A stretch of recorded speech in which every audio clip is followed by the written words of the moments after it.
I'm Morgan, 28 years old, and 3 weeks ago, my father threw my mother's wedding gift to me onto the cold marble floor in front of 150 guests. The sound it made, that small, dull thud of worn leather hitting stone, is something I'll never forget. Neither will the words he shouted, "Garbage belongs with garbage." He was talking about my mother, about her gift, about me. What he didn't know, what none of us knew, was that the old, faded passbook he'd just humiliated contained something that would change everything I thought I understood about my family. When I took it to the bank a week later, the teller looked at me like I'd just walked out of a vault. She went pale. Then she whispered, "Ma'am, please don't leave." Before I tell you what happened next, please take a moment to like and subscribe, but only if this story resonates with you. And if you're watching from somewhere around the world, drop a comment telling me where you are and what time it is there. I'd love to know. Now let me take you back 2 months before the wedding, when everything started to unravel. My family wasn't poor. That's the first thing you need to understand. My father, Richard Donovan, owned a mid-sized real estate company in Connecticut. Not Fortune 500, but comfortable. He drove a Mercedes E-Class, collected Rolex watches, and made sure everyone at the country club knew exactly how self-made he was. Growing up in our 5-bedroom colonial in Greenwich, I learned early that success had a specific shape in my father's eyes. And it didn't look like me. "If you'd been born a boy," he told me once when I was 12, "I'd have someone to pass the business to." I was standing right there, his only child. Apparently not enough. My mother, Helen, existed in the margins of our house. She cooked, she cleaned, she smiled at dinner parties and laughed at my father's jokes. And every morning, she went to her part-time job at the local library, a job my father never missed an opportunity to mock. "What do you even do there?" he'd sneer. "Organize books nobody reads? Count dust?" She never defended herself, not once. She'd just nod, clear the dishes, and disappear into the kitchen. For years, I thought she was weak. I'm ashamed to admit that now, but it's true. I looked at her silence and saw surrender. I didn't understand what she was actually doing. I didn't understand anything. My father had a favorite phrase: "In this house, men decide, women execute."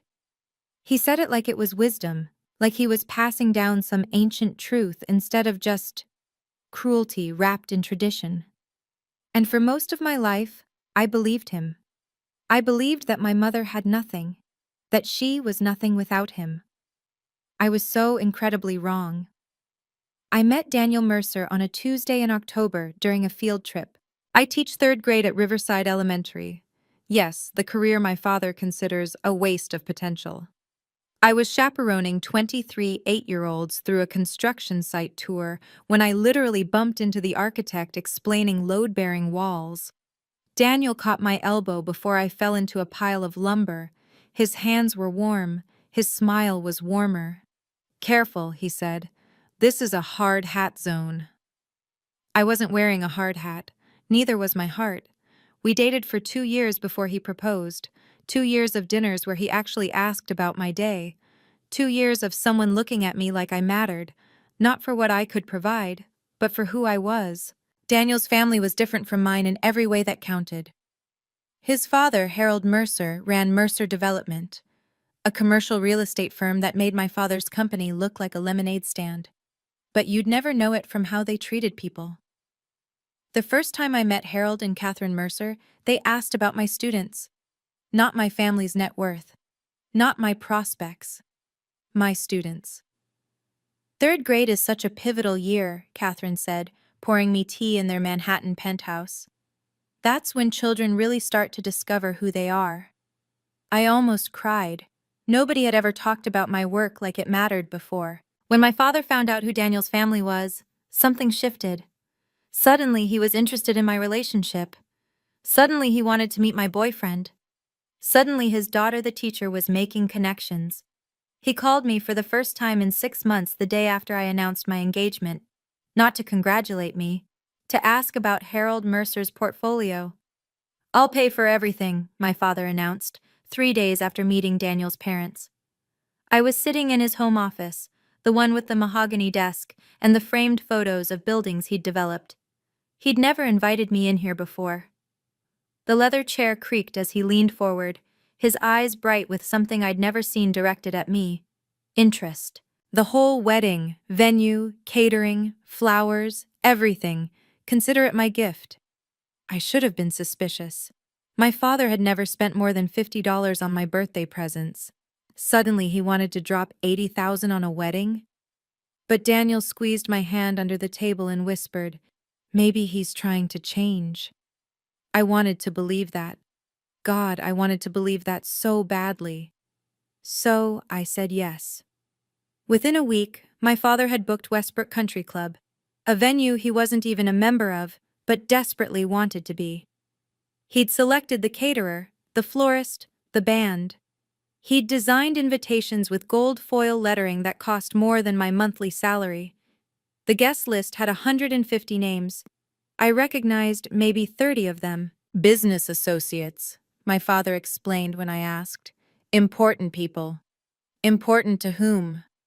The night before the invitations went out, my mother found me in the garden. She moved quietly, like she always did, appearing beside me like a ghost.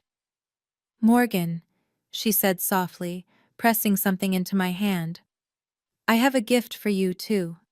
But I'll give it to you on your wedding day." I looked down. Her fingers were wrapped around mine, warm and trembling. "It's the most important thing I have," she whispered. "Remember that. No matter what anyone says." I didn't understand then, but I would. The morning of the wedding, I sat in my childhood bedroom and thought about my mother. There's a memory I'd almost forgotten. I was 15, homesick from school, wandering the house in my pajamas. I'd gone looking for crackers in the kitchen and heard something from my parents' bedroom. Counting. My mother's voice, soft and rhythmic, like a lullaby made of numbers. I'd crept to the doorway and peeked inside. She was sitting on the edge of the bed, a small notebook in her hands, a stack of bills on the comforter beside her.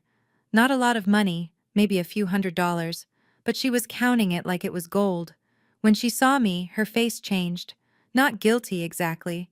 Something else. Something I couldn't name. "Just grown-up things," she'd said, tucking the notebook into the old oak jewelry box that had belonged to her mother. "Nothing to worry about." I never asked about it again. Kids don't, do they? We assume our parents' secrets don't concern us. But sitting in that same bedroom 15 years later, watching the morning light stream through the curtains, I wondered, what had she been saving for, and why did she have to hide it? My mother knocked on the door at 9 o'clock, holding a garment bag with my borrowed Vera Wang inside. "Are you ready?" she asked. I wasn't. Not for any of it. But I smiled and stood and let her help me into the dress that my father had insisted on. White silk and imported lace, elegant and expensive, and nothing like what I would have chosen for myself. "You look beautiful," my mother said, her eyes wet. I didn't know then that she was saying goodbye to the life she'd endured for me. Westbrook Country Club looked like something from a magazine. White roses cascaded from crystal vases. A string quartet played Vivaldi near the fountain. 300 chairs arranged in perfect rows on the manicured lawn, each one draped with silk ribbons that matched my bouquet. And at the center of it all, my father. I watched him from the bridal suite window, directing vendors like a general marshalling troops. "Move that table, adjust those flowers. No, the champagne tower goes there." He was wearing a Tom Ford suit I'd never seen before, charcoal gray, perfectly tailored. New cufflinks glinted at his wrists. He looked expensive. He looked important. He looked like someone playing a role. "Your father's really outdone himself," said my maid of honor, Sarah, peering over my shoulder. "I've never seen him so involved." That was one word for it. When the Mercer's car pulled up, a understated black sedan, not the flashy arrival my father would have chosen, I watched him transform. His posture straightened. His smile widened. He crossed the lawn with his hand extended before Harold had even closed the car door. "Harold! Catherine! Welcome! Welcome!" He was using a voice I didn't recognize. Warmer, softer. The voice of a man who wanted something. From the corner of my eye, I saw my mother standing alone near the rose garden. She was wearing the champagne-colored dress my father had selected for her, not the deep blue she'd wanted. And her smile looked painted on. She caught my eye through the window. For just a moment, something passed between us, something sad and knowing. Then my father's voice boomed across the lawn. "Let me give you the grand tour," and my mother's face went blank again. The ceremony was beautiful. I know that sounds strange, given everything that came after. But standing at the altar with Daniel's hands in mine, watching his eyes fill with tears as I said, "I do," that part was real. That part was ours. "I love you," he whispered as he slid the platinum band onto my finger. "No matter what happens, remember that." I didn't know then why he said it that way. Like a warning. Like a promise against something coming. The minister pronounced us married. Daniel kissed me softly, and 150 people applauded, most of them strangers my father had invited. I looked out at the crowd during that kiss. My father was beaming at Harold Mercer, not at me. He was already calculating, already networking, already using my wedding as a business opportunity. And in the front row, my mother sat alone. Her eyes were red. Her hands were clasped in her lap so tightly her knuckles had gone white. She wasn't smiling. "Mom's been crying all day," I murmured to Daniel as we walked back up the aisle. He squeezed my hand.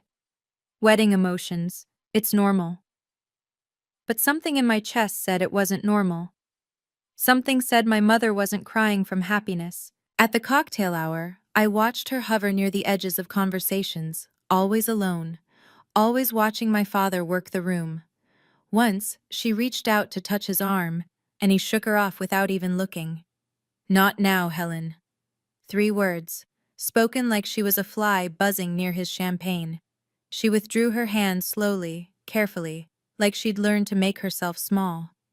I should have gone to her then. I didn't. That's something I'll regret forever. The reception started at 7, and by 8, my father was drunk. Not falling down drunk. Richard Donovan would never embarrass himself that obviously. But the kind of drunk where his voice got louder and his stories got bigger and the truth got flexible. I watched him corner Harold Mercer near the Dom Perignon Tower, gesturing expansively with a champagne flute. 15 million in revenue last year, I heard him say. We're expanding into commercial, big things coming. I knew for a fact his company had done maybe 3 million. Maybe. Harold's face remained politely neutral, but I saw him exchange a glance with Catherine. The kind of glance married people share when they're both thinking the same thing and don't want to say it.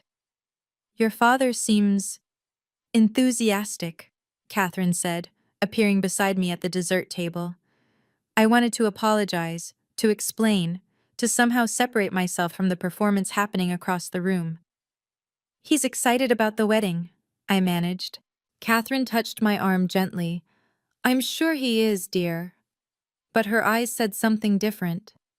Later, I'd learned that Harold had already done his research, that he knew exactly how big my father's company wasn't, that the whole charade had been transparent from the start. But in that moment, I just felt the slow creep of dread, the sense that something was building, pressure behind a dam. My father's laugh rang out too loudly. He clapped Harold on the shoulder like they were old friends. He was performing so hard I could almost see the sweat on his forehead. And my mother stood in the corner, watching, silent, waiting. For what, I didn't know. Not yet. "Ladies and gentlemen, it's time for the family gifts." The MC's voice cut through the champagne chatter and guests began drifting toward their seats. This was my father's favorite part. He'd been planning his presentation for weeks. He took the stage first, naturally. "Daniel, Morgan," he began, his voice carrying that artificial warmth I'd come to recognize. "From the Donovan family to yours, a check for $50,000 for your future." He held up an envelope made of Italian leather, embossed with gold. The guests applauded. I smiled the smile I'd learned from my mother. Pleasant, empty, expected. $50,000 we both knew he'd borrowed against his credit line. $50,000 that was really an investment in Harold Mercer's good opinion. "Thank you, Dad," I said, because that was my line. Harold Mercer went next, his approach completely different. No fanfare, no performance. He simply handed Daniel a small Tiffany blue box. "A key," he said simply, "to a brownstone in Brooklyn Heights. It was Catherine's grandmother's place. We thought you two might like to start your life there." The room went quiet. A brownstone in Brooklyn Heights was worth— I couldn't even calculate it. I watched my father's face. For just a moment, a split second, his mask slipped. I saw the comparison register. Saw him understand that his $50,000 check had just been completely eclipsed. His jaw tightened. His smile became something else. "How generous," he said, his voice just slightly too sharp. And then the MC called the next name. "And now, from the mother of the bride, Helen Donovan." My mother rose from her seat, and I saw she was holding something small, something worn, something old. My stomach dropped. I didn't know why. Not yet. My mother didn't use the microphone. She walked to where Daniel and I sat at the head table, her steps careful, measured. In her hands was a small book, maybe 5 inches by 3, bound in faded blue leather that had worn soft at the corners. "Morgan," she said, her voice barely above a whisper. The room had to strain to hear her. "This is my gift to you." She pressed the book into my hands. It was a passbook, an old-fashioned bank passbook, the kind they stopped issuing decades ago. First National Bank was stamped in gold letters on the front, though the gold had mostly flaked away. "I don't understand," I started. "This is everything I have," my mother said. Her eyes were wet, but her voice was steady. "Everything I've saved. I want you to have the freedom I never had, the freedom to make your own choices." I turned the passbook over in my hands. It weighed almost nothing. Behind me, I heard whispers from the guests. "A savings book? That's it? How old is that thing?" I didn't care. Something about the way my mother was looking at me, fierce and tender and desperately hopeful, made my throat tight. "Thank you, Mom," I said, and pulled her into a hug. "Thank you." "Don't let anyone tell you it's worthless," she whispered against my ear. "Promise me, whatever anyone says, don't throw it away." I didn't understand the warning, but I nodded. "I promise." She pulled back, and for just a moment, she looked like a different person. Stronger, younger, like the woman she might have been if life had been kinder. Then my father's voice shattered everything. "What is that supposed to be?" My father was standing now, his chair pushed back so hard it nearly toppled. His face was flushed, from the alcohol, from the embarrassment of being outdone by Harold's gift, from something darker I couldn't name. "Helen." He said her name like it was poison. "What the hell is that?" My mother didn't answer. She just stood there, hands clasped, eyes down. He crossed the room in 4 strides. Before I could react, he'd snatched the passbook from my hands. "A savings book?" He laughed. But it wasn't laughter. It was something cruel wearing laughter's face. "You gave our daughter a savings book? In front of the Mercers?" "Richard, please," my mother started. 30 years. He wasn't whispering anymore.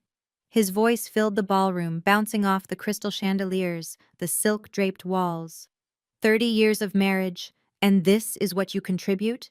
This worthless piece of— He threw it. The passbook hit the marble floor with a sound like a slap. It skidded across the stone, coming to rest near the base of a rose arrangement. "Garbage belongs with garbage," my father roared. The silence that followed was absolute. 150 people sat frozen. Forks hovered over plates. Champagne glasses stopped halfway to lips. The string quartet had gone silent. I heard Catherine Mercer inhale sharply. Heard someone, maybe Harold, set down a glass with a careful click. My mother stood motionless, tears streaming down her face.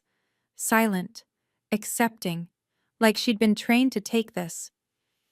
"You've embarrassed me for the last time," my father continued, turning to the room like he expected applause.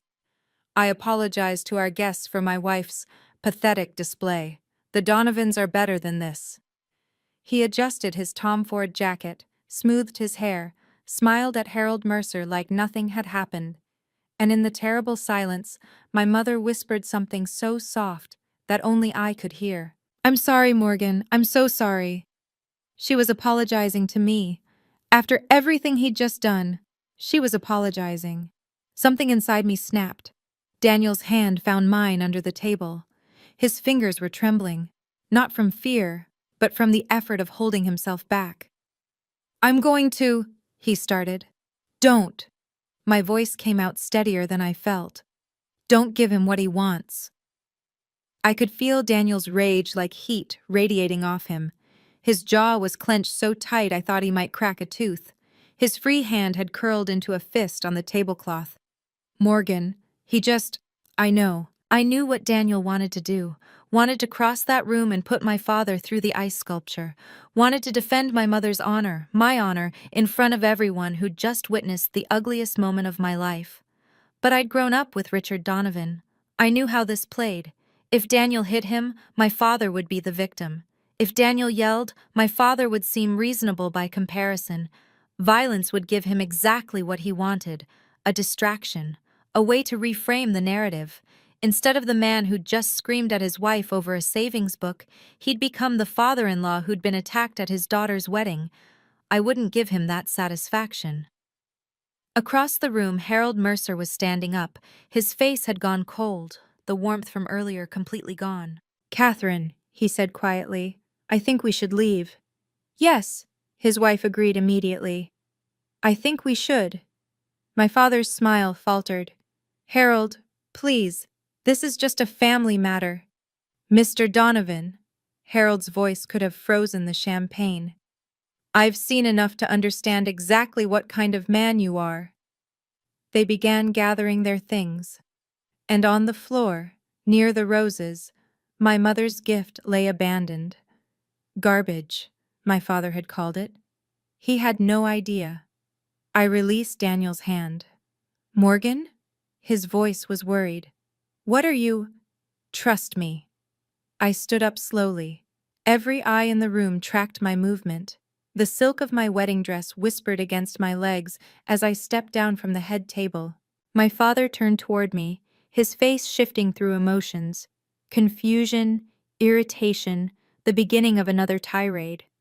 I walked past him. My heels clicked against the marble. 1 step, 2, 3. The passbook lay where it had fallen, its faded blue cover stark against the white stone floor. One corner had bent from the impact. I bent down, picked it up, and brushed it off carefully, gently, like it was made of glass. When I straightened, I didn't look at my father. I walked to my mother, who stood frozen near the wall, tears still wet on her cheeks. "Thank you, Mom," I said, loud enough for the room to hear. "This is the most meaningful gift I've ever received. I'll treasure it forever." I kissed her cheek, felt her trembling. Then I turned to Daniel, who was already on his feet. "We're leaving," I said. "Where do you think you're going?" My father's voice cracked on the words. "The reception isn't over. You're embarrassing me in front of—" I stopped, turned just enough to see him from the corner of my eye. "I don't need your permission, Dad. And I don't need your approval." My voice was calm, steady, a voice I hadn't known I possessed. "What I need is to leave. So that's what I'm doing." Daniel took my hand. Together, we walked toward the door. Behind us, my father was still shouting. Something about disrespect, something about everything he'd done for me. I didn't hear any of it. I just kept walking.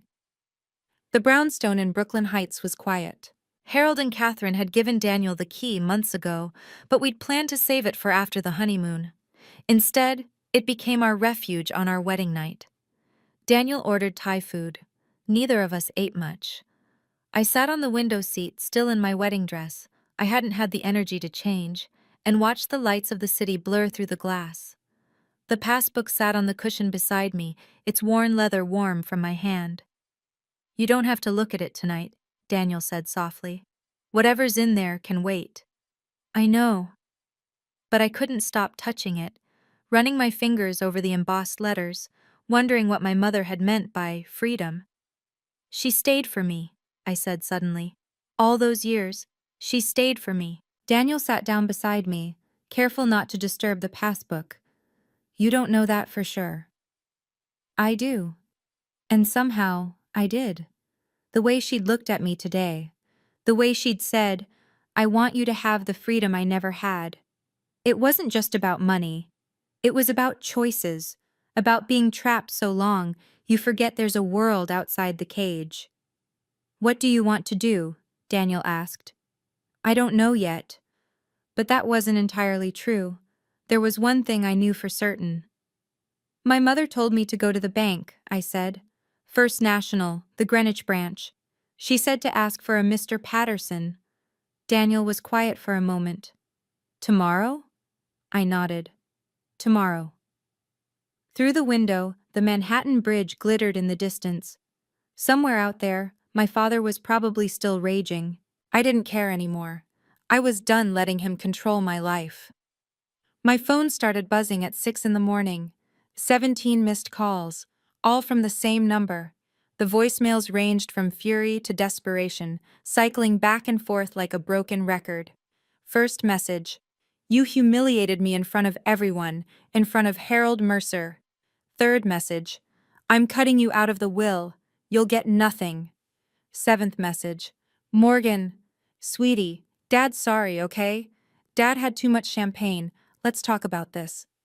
12th message: "You ungrateful little—" I stopped listening. Daniel watched me block the number, his coffee growing cold in his hands. He didn't try to talk me out of it.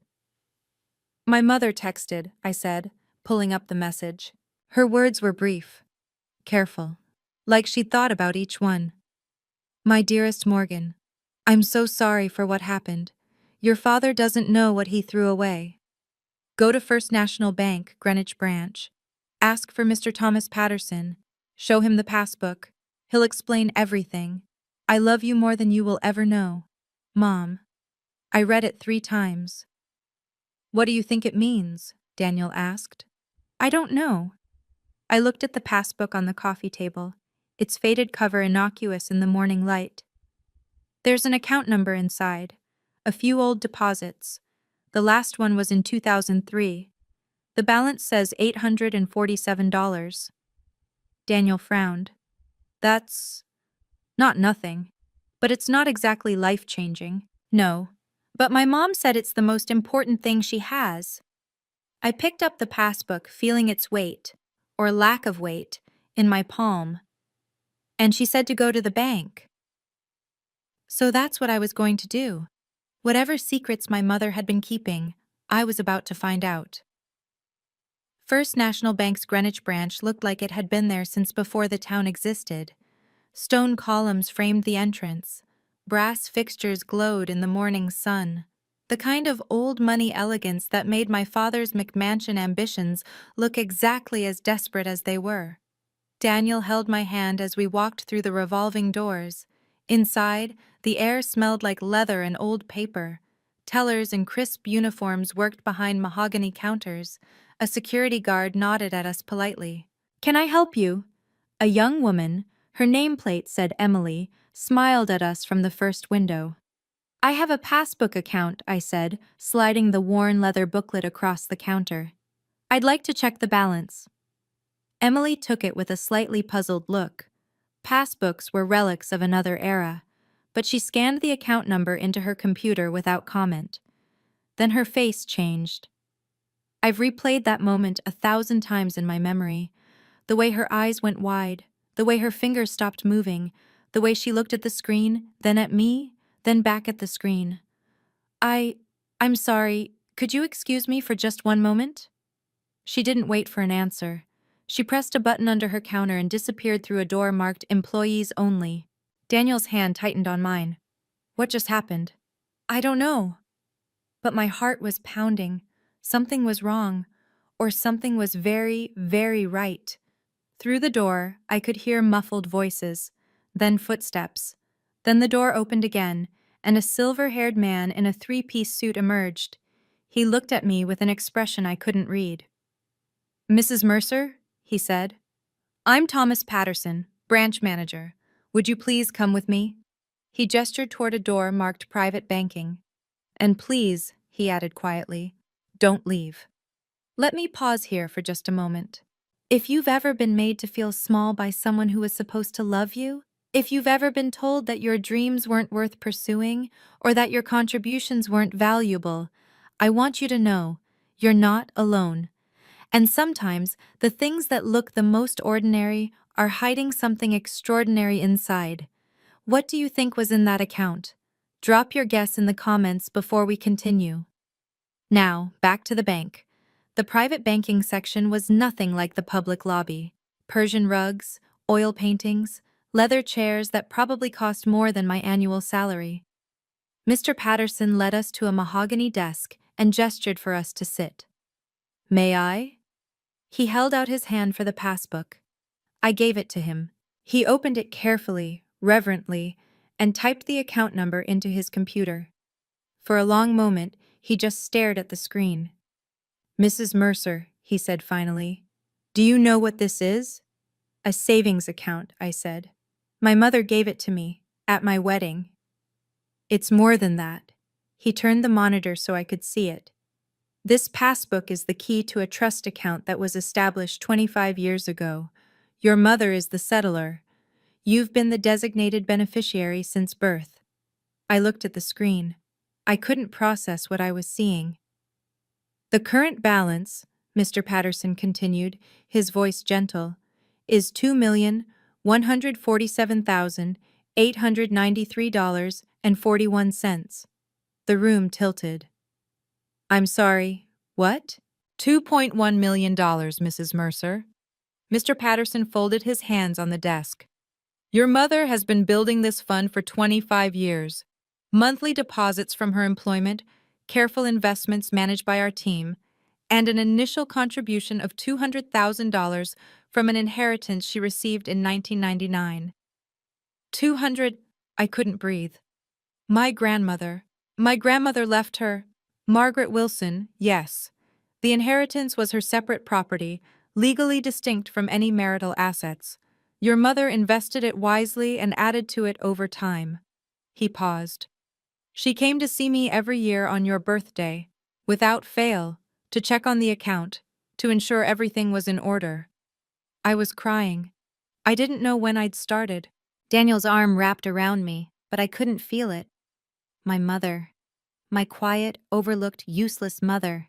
She'd been building my freedom for 25 years, and nobody had known.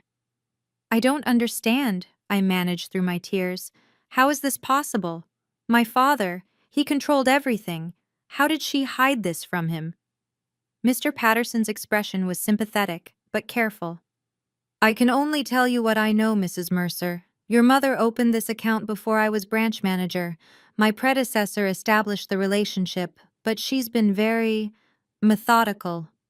He pulled a folder from his desk drawer. "The inheritance from your grandmother was classified as separate property under Connecticut law. Your mother never commingled it with marital assets. She kept it in her maiden name trust, Helen Wilson, not Helen Donovan." "But her job," I said. "She worked part-time at a library, at an accounting office. My father said it was worthless. He said she was wasting her time." "Her deposits were modest but consistent. 20 years of compound interest and conservative investments added considerably to the principal." He showed me a graph, a line climbing steadily upward over decades. "She also took a portion of household money, small amounts, over time. Nothing that would be noticed. But it accumulated. Grocery money, household allowance, the cash my father threw at her like she was a servant being paid. She'd saved it, all of it." "There's something else," Mr. Patterson said. He slid an envelope across the desk, cream-colored, sealed with wax. My mother's handwriting spelled my name on the front. "She left this in the file, to be opened only when you came to claim the account. My hands shook as I broke the seal. Inside was a single page covered in my mother's elegant script. My dearest Morgan, if you're reading this, you've found your freedom. This money is yours, not your father's, not any man's. It's yours to do with as you please. I stayed because I wanted you to have a stable home, but I was never truly trapped. I was preparing. All my love, Mom. I read the letter 3 times before I could speak. She wasn't weak, I whispered. All those years I thought she was just accepting it, taking his abuse, letting him treat her like nothing. Mr. Patterson was quiet, giving me space. She was playing the long game. Daniel's voice was full of wonder. 25 years, and he never knew. There's additional documentation, Mr. Patterson said carefully. I'm not certain if you're aware, but your parents have had a legal separation agreement in place for approximately 20 years. I looked up sharply. A what? A separation agreement. They remained in the same residence, but your mother's financial and legal interests were protected. It was unconventional. He hesitated. I believe she stayed for you, Mrs. Mercer, until you were grown, until you were safe. 20 years. 20 years of sharing a house with a man who mocked her, dismissed her, made her feel like nothing. And the whole time, she'd had an escape hatch, a plan, but she'd stayed, because of me. I need to call her, I said, reaching for my phone. I dialed with shaking hands. She picked up on the first ring. Morgan? Did you go to the bank? Mom. I was crying again. Mom, why didn't you tell me? All those years, why didn't you ever tell me? Her voice was thick with tears, too. Because you were a child, and children shouldn't have to carry their parents' secrets. You needed to believe in the family, even if the family was broken. You needed stability. You sacrificed everything. No, sweetheart. I sacrificed nothing. I invested. She laughed softly, wetly. I invested in you. And now it's time for us both to be free. That word again. Freedom. For the first time, I understood what she meant. What do you want to do now, Mom? The question hung in the air between us, between 2 women who had both spent their lives under Richard Donovan's shadow. I want to leave, she said. The words came out like an exhale, like something she'd been holding in for decades. I've already spoken to my lawyer. The divorce papers are ready. They've been ready for years. Years. She'd been waiting, planning, biding her time until I was safely out of that house, safely married, safely beyond his reach. I have an apartment, she continued. Small, but it's mine. Near the library in New Haven. I've been paying rent on it for 2 years, just waiting. 2 years? I told you, Morgan. I was preparing. There was a smile in her voice now. Not bitter, not sad, but something like triumph. Your father never looked at the household accounts closely. He thought money was beneath him. He just handed me cash and expected me to make it work. So she had. She'd made it work in ways he never imagined. What about you? She asked. What do you want to do with the money? I looked at Daniel, who was watching me with quiet support. At Mr. Patterson, who was pretending not to listen while organizing papers. At the letter in my hands, 25 years of love, compressed into a single page.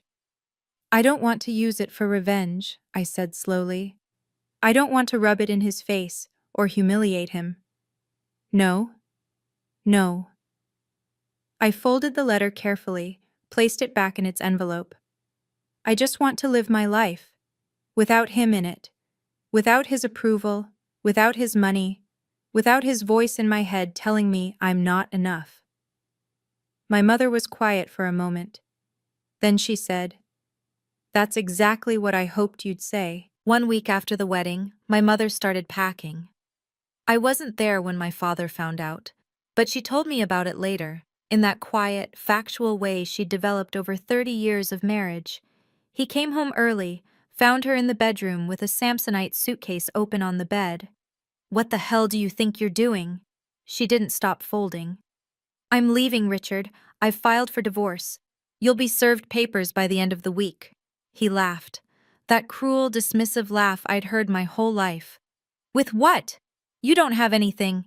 You've never had anything. We've been legally separated for 20 years, my mother said calmly. I have my own assets, my own lawyer, my own future. That's impossible. I would have known. You didn't ask. She closed the suitcase with a click. You never asked about anything that didn't directly benefit you. So no, Richard. You didn't know. His face went purple. She told me she'd never seen him so angry, and that for the first time in 30 years, she wasn't afraid. You'll come crawling back, he spat. You don't have a penny to your name. You'll be homeless in a month. My mother picked up her suitcase, walked to the bedroom door. Goodbye, Richard, she said. I hope you find whatever it is you've been looking for in other people's admiration, because you certainly won't find it in your family anymore. She walked out. He stood in that empty bedroom, surrounded by the expensive furniture he'd bought to impress people, and realized, perhaps for the first time, that he was completely alone. Not because he'd been abandoned, because he'd driven everyone away. My phone rang at 9 p.m. that night. I'd unblocked my father's number, not because I wanted to talk to him, but because I wanted to know when he finally understood what he'd lost. Morgan. His voice was ragged. What did you do? What did you tell your mother? Nothing, Dad. I kept my voice level. Mom made her own choice. She said she has money. That's impossible. She's never had. You must have given her something. You and that Mercer family, you must have. This isn't about the Mercers. This isn't about me. I took a breath. Mom has been preparing for this for 20 years. You just never noticed because you never looked at her. Not really. Silence on the line. She can't do this to me, he said finally. I need you to talk to her. Tell her I'll change. Tell her I'll... Dad, I cut him off. You had 30 years to change. You had 30 years to treat her like a person instead of a servant. You chose not to. Morgan, I'm your father. Yes, you are. And I'll always be grateful for the roof over my head and the food on the table growing up. I paused. But I don't owe you my mother's life. I don't owe you my silence. And I definitely don't owe you forgiveness you've never asked for. If you don't fix this, his voice turned hard, you'll get nothing, not a cent. I'll cut you out of everything. I almost laughed. Dad, I said, I don't need anything from you. Not anymore. I hung up. Then I blocked his number again. My hands were shaking, but my heart was steady. I had set a boundary, and the sky hadn't fallen. 2 weeks later, Harold and Catherine came for dinner. It was supposed to be a quiet evening, wine, pasta, and getting to know each other without the chaos of the wedding hanging over us. Daniel made his grandmother's lasagna. I set the table with the nice dishes we'd gotten as gifts. We were just sitting down when the doorbell rang. I knew before I opened it. Call it instinct. Call it 30 years of living with unpredictability. I just knew. My father stood on the stoop, holding flowers and a bottle of wine. His smile was plastered on tight. Morgan, I was in the neighborhood and thought, you're not invited, Dad. Behind me, I heard Daniel's chair scrape back, heard Harold's voice, low and tense. Just 5 minutes. My father's smile flickered. I want to apologize, for the wedding, for everything. Can't a father make amends? This isn't the time. Please, his voice cracked. I need to talk to Harold, just for a moment. There's been a misunderstanding. And there it was, the real reason. Even now, in what he was presenting as an apology, his primary concern was salvaging his relationship with Harold Mercer, with the business opportunity Harold represented. Mr. Donovan? Harold appeared behind me, his voice cold as January. I don't believe we have anything to discuss. Harold, please, the wedding was a misunderstanding. I'd had too much to drink. I watched you throw your wife's gift on the floor and call it garbage. Harold's tone didn't change. I watched you humiliate your family in front of 150 people. That wasn't alcohol, Mr. Donovan. That was character. My father's face went from pleading to furious in a heartbeat. You don't understand. You don't know what I've had to deal with. That woman has been useless for 30 years. Dad? Daniel stepped forward now, positioning himself between my father and the rest of us. You need to leave. Now. The flowers fell to the ground. My father stood there breathing hard, looking at all of us arrayed against him. He had no moves left. You don't understand what I did for this family. My father's voice had reached that pitch I remembered from childhood, high and sharp and dangerous. The voice that used to make my mother flinch, the voice that used to make me hide in my room. But I wasn't hiding anymore. I built everything, he jabbed a finger at me. The house, the company, your whole life. And you repay me by turning my own wife against me, by embarrassing me in front of— He gestured wildly at Harold. People who matter? Harold's expression didn't change. People who matter? Yes, important people. I spent $80,000 on that wedding specifically to— He stopped. I watched the realization dawn in Harold's eyes, the pieces clicking together. Specifically to what, Mr. Donovan? Harold's voice was silk over steel. To impress me? To create a business relationship? My father's mouth opened, closed, opened again. You spent $80,000 of borrowed money, Harold continued quietly, to put on a show. Not for your daughter, for me. For what you thought I could do for your company. That's not— I never— And when your wife who has apparently been quietly saving for 2.5 decades, gave your daughter the most meaningful gift of the night, you threw it on the floor. Harold shook his head. Because it didn't fit your performance. Catherine put a hand on her husband's arm. I think we've seen enough, dear. Yes. Harold looked at my father one last time. Mr. Donovan, I don't do business with men who treat their families as props. Please don't contact me again. The door closed in my father's face. Through the wood, I heard him standing there, breathing, processing the death of everything he'd tried to build. Then, slowly, footsteps retreating. He was gone. Can I be honest with you for a moment? Sometimes the best revenge isn't revenge at all. It's not screaming. It's not exposing. It's just stepping back and letting someone reveal who they really are. My father had every opportunity to apologize, to change. Instead, he told Harold Mercer exactly what he'd been doing all along. Before I finish this story, I want to ask you, have you ever had to walk away from someone you loved to protect yourself? Tell me in the comments. Now let me tell you what happened next. The fallout was quiet but devastating. My father never got his meeting with Harold Mercer. No partnership, no investment, no entry into the world of real development he desperately wanted to join. But that wasn't the worst of it. The story spread, not dramatically. There were no headlines, no social media exposés, just whispers, the way things travel in small Connecticut business circles.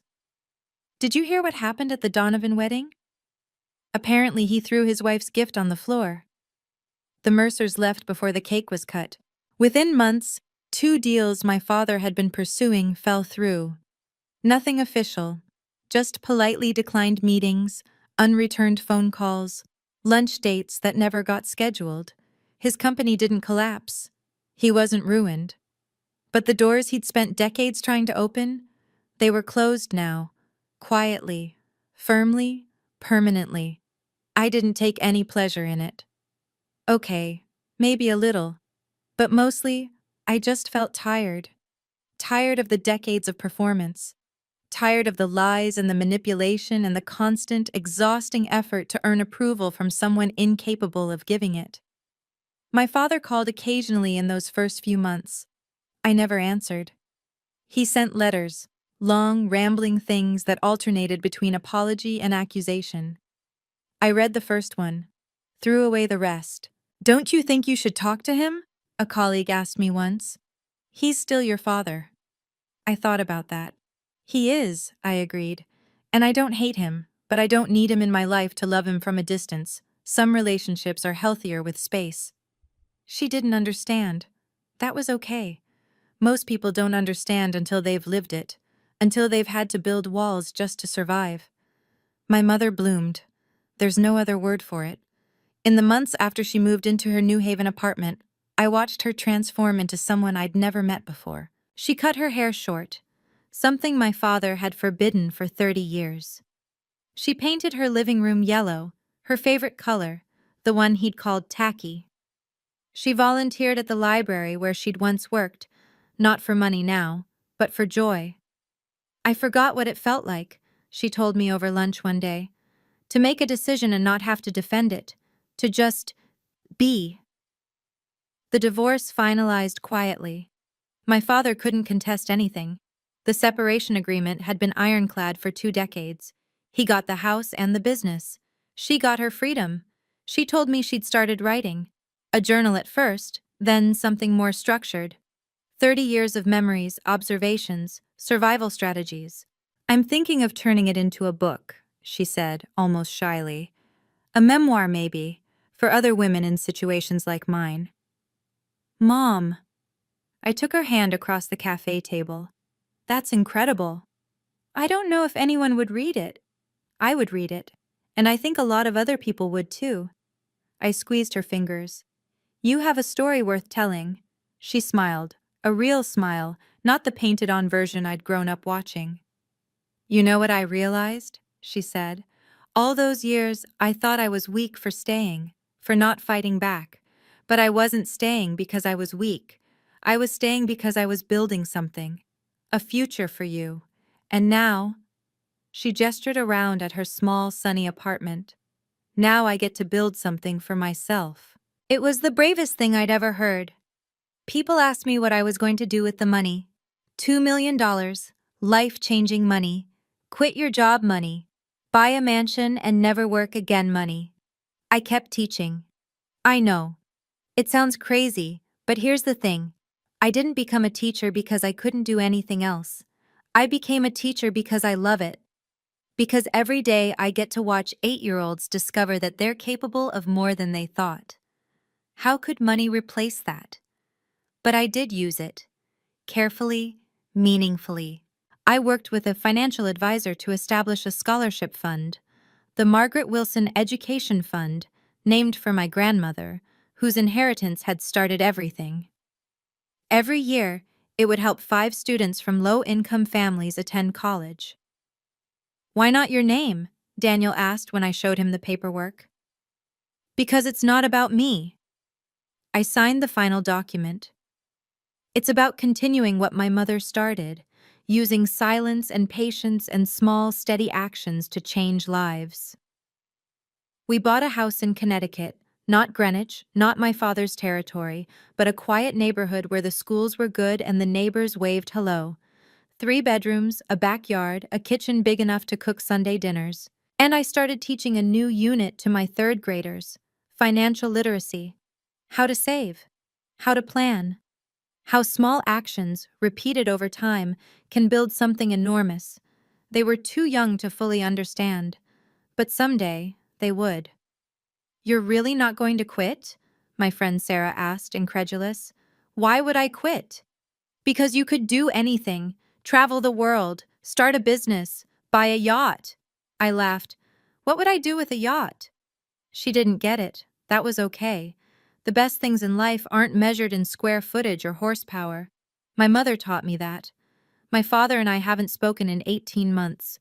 He still calls sometimes, not often, but enough that I know he hasn't forgotten I exist. Birthdays, holidays, the occasional random Tuesday when he's probably had too much scotch and started thinking about legacy. I don't answer. I don't block him either.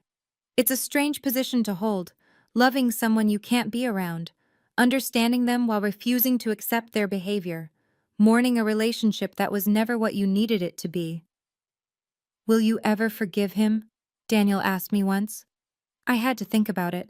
Forgiveness is a process, I said finally, not a moment. I'm working on letting go of the anger, the hurt, the years of feeling like I wasn't enough. I paused. But forgiveness doesn't mean letting someone back into your life so they can hurt you again. Those are 2 different things. So you won't see him? Maybe someday. For a funeral, a hospital visit. Something that requires family to show up regardless of history. I shrugged. But Thanksgiving dinners, birthday parties, introducing him to his grandchildren? I touched my stomach, too early to show, but we'd just found out.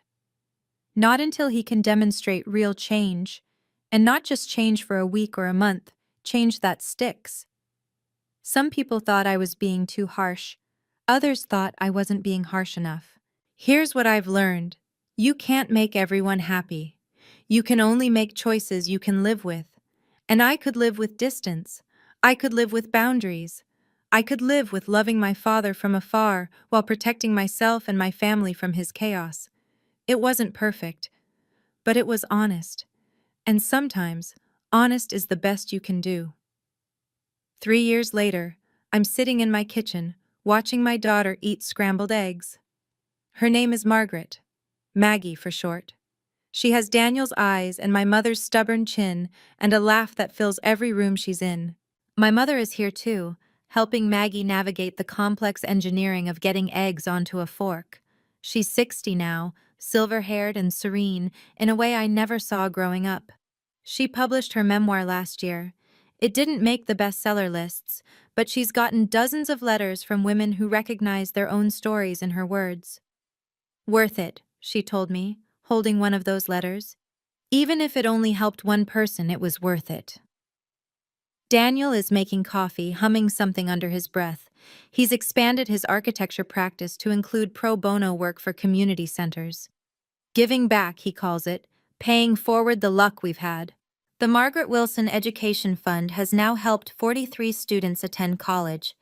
Last year, one of them sent me a thank you note that made me cry. You believed in me when I didn't believe in myself, she wrote. I didn't even know you, and you changed my life. I framed that letter. It hangs in my classroom.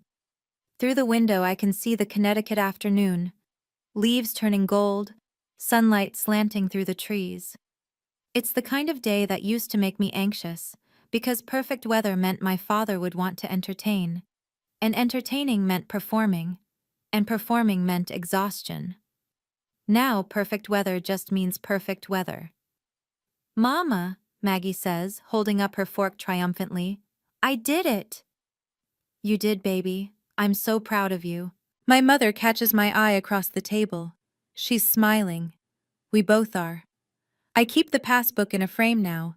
It hangs in our living room, near the window where the afternoon light catches the faded blue leather. Visitors sometimes ask about it. Is that a savings book? And I tell them the short version of the story. It was my mother's gift, I say. The most valuable thing she ever gave me.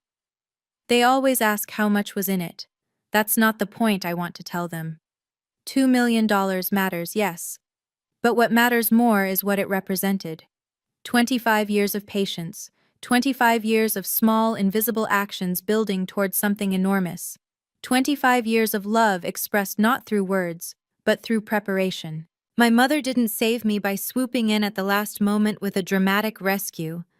She saved me by planning year after year so that when I finally needed freedom, it was already waiting. That's the lesson I carry with me now. The people who truly love you don't always love loudly. Sometimes they love in silence, in persistence, in showing up again and again even when no one's watching. And the people who try to make you small, their power only lasts as long as you believe in it. The moment you step back, the moment you stop performing for their approval, you realize they were never as big as they seemed. They were just loud. My father called the passbook garbage. He threw it on the floor in front of everyone who mattered to him. He was wrong. The garbage wasn't the passbook. The garbage was the idea that love could be measured in performances, in impressions, in how much you could make other people admire you. Real love looks like my mother's savings book, worn, faded, easy to overlook, and worth more than everything my father ever tried to buy. If you're in a situation where someone makes you feel small, please know that you're not. You're just surrounded by people who haven't learned how to see you yet. One day, you'll find the ones who do, and everything will change. That's my story. Thank you for staying until the end. Thank you for listening. Thank you for being here. If this resonated with you, if you've ever had to walk away from someone you love to save yourself, I'd love to hear your story. Drop a comment below. I read every single one. And if you want to hear more stories like this, stories about quiet strength, unexpected justice, and the power of patience, please subscribe and hit the notification bell so you don't miss the next one. The link to more stories is in the description below. Until next time, take care of yourself. You're worth it.